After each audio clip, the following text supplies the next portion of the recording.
কাঁটা তুলিছে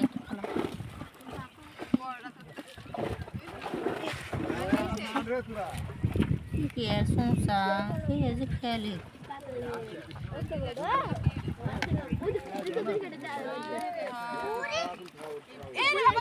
ওরে বাবা এরা বাদ দে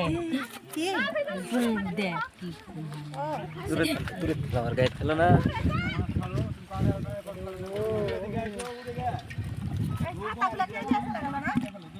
ছাতা খেলে গেল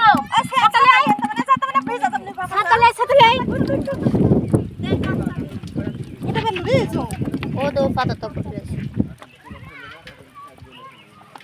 একটা জানা আছে আইলি আনছি কালকে কাপ করে রাখে এনা থেকে আয়টা 10 টাকা দাম এক শাড়ি টানাটানি